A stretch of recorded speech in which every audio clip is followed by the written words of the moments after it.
मुनीसा, आपका एक क्या इस पे एनालिसिस है? इमरान खान के माइंड का क्या एनालिसिस है कि क्या उन्होंने टोटली गलत रीड किया पाकिस्तान की तारीख को और सियासी हकायक को, या आपको लगता है कि वो अपने तय अभी भी अड़े में इस पे कि सही है, वो इंकलाब बर्पा करके दम देंगे? क्योंकि अभी भी जो इंटरनेशनल ज़राए ब्लाग को इंटरव्यूज़ दे रहे हैं वो आर्मी चीफ को फ्रेम कर रहे हैं हर चीज़ों में।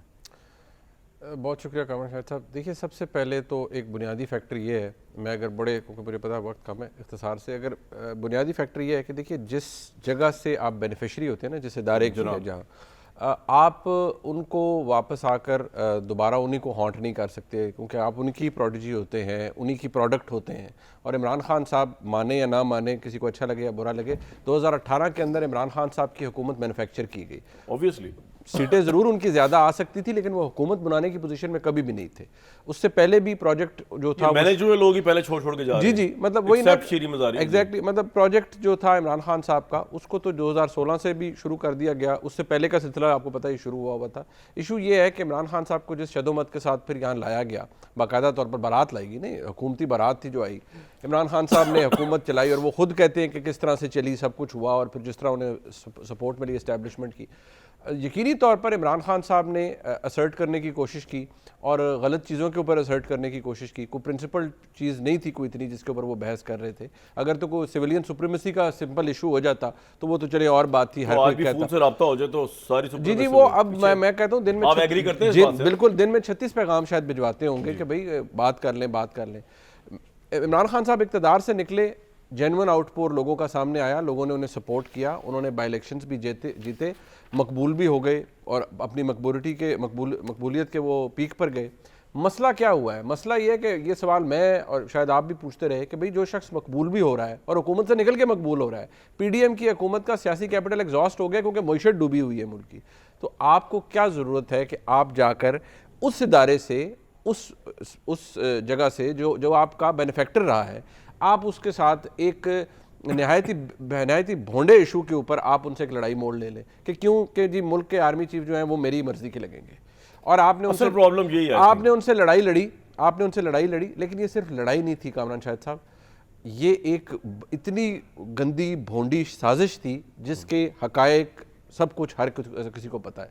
आज कोई माने ना माने, ख्वाजा आसिफ साहब उसे प्ले डाउन कर लें, हुकूमत प्ले डाउन कर ले, but I can tell you कि जो कुछ हो रहा था, इवन प्राइम मिनिस्टर के लिए it was touch and go. इतने बुरे हालात हो चुके थे नवंबर के अंदर। लेकिन जी आप कंप्लीट कर लें। नवंबर के अंदर तो इमरान खान साहब के लिए ये मामलात तो उन्होंने ये पैदा कर दिए थे। अब जाहिर बात है उसके बाद फिर आप उससे पहले एक बयानिया शुरू कर दें, फौज को मीर जाफर मीर सादिक कहें और बहुत सी बातें कहें, फिर आप आर्मी चीफ की अपॉइंटमेंट के ऊपर ये फसाद इकट्ठा कर दें, फिर आप कॉन्स्टेंटली जो मौजूदा आर्मी चीफ है और मौजूदा एस्टैब्लिशमेंट है उसको टारगेट करें, फिर आप एक डेकोरेटेड अफसर जो कि जिनको जो कत्ल की अपनी उसमें करें। और बाय द वे मैं हमेशा कहता हूँ कि is a very decorated officer, 2 दफ़ा तमख़ा मिसालत मिल चुका है इनके प्रेसिडेंट ने दिया, तो 2 दफ़ा मिला है, is a very decorated officer. आप टारगेट करी जा रहे हैं कि नहीं जी इन्होंने मुझे कत्ल करवाना है, इन्होंने, तो आपने नफरत लोगों के अंदर भरी है।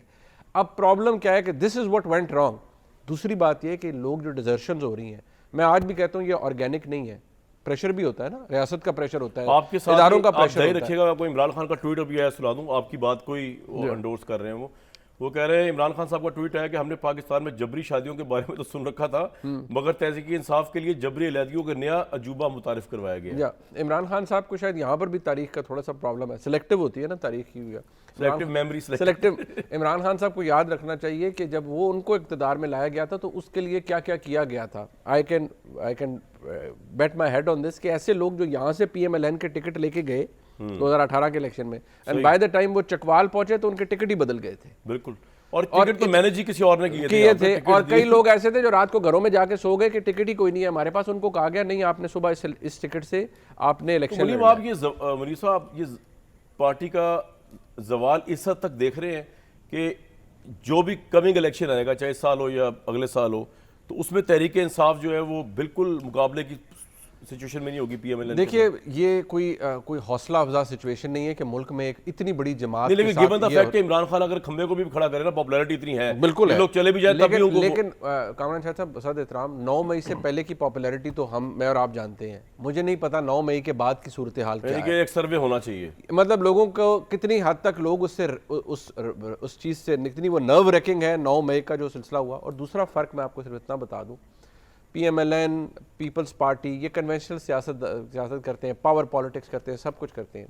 एक बड़ा अहम फ़र्क है, वो ये कि आप पीपल्स पार्टी को देख लें, केसेस बने, बीबीबी गई, पार्टी का पता नहीं हिला, नहीं पता नहीं हिला, पता के अलावा जी लीडर अंदर गए, आसिफ जरदारी साहब जेल में गए, किसी और ने गिलानी साहब भी जेल में गए। यहाँ आप देख लें मियां नवाज शरीफ, ये तो गिवन फैक्ट है ना कि उनकी जो एहलिया थी वो बिस्तरे मर्ग पे थी। बात है कि राणा सनाउल्लाह, ख्वाजा साद रफीक, ये सब गए हैं, चकिया पीसी, इनमें से कोई छोड़ के नहीं गया, कोई छोड़ के नहीं गया। तो एक धरले में जा रहे हैं और बात ये जी कि लीडरशिप कम से कम पहले हल्ले में मियां नवाज शरीफ अपनी बेटी के साथ जेल गए, जेल गुजारी, बेटी ने भी गुजारी, वो सब कुछ देखा। इनका तो एक एमपी नहीं टूटा नहीं, पर मसला ये है, चलें वो मैं ये भी कहता हूँ कि इतनी सख्ती शायद उस वक्त थी भी नहीं, लेकिन जो लीड फ्रॉम द फ्रंट करता है सियासतदान, वो ये करता है कि यहाँ मियां नवाज शरीफ पार्टी के हेड थे और वो जेल गए। आसिफ जरदारी अपनी जमात के हेड थे, बेशक बिलावल साहब हैं पार्टी चेयरपर्सन, लेकिन वो एक फिगरेटिव हेड बहुत बड़ा है, वो जेल गए, उन्होंने जेलें बर्दाश्त की हैं। यहाँ ये फर्क है, तहरीक कहा था कि कारकुन पहले ये मुझे कोई ना कुछ कहे, ये कौन सी जेल भरो तहरीक है, जिसमें लीडर घर में बैठा है। चाय पिए, मैं दोबारा आ रहा हूँ आपके पास।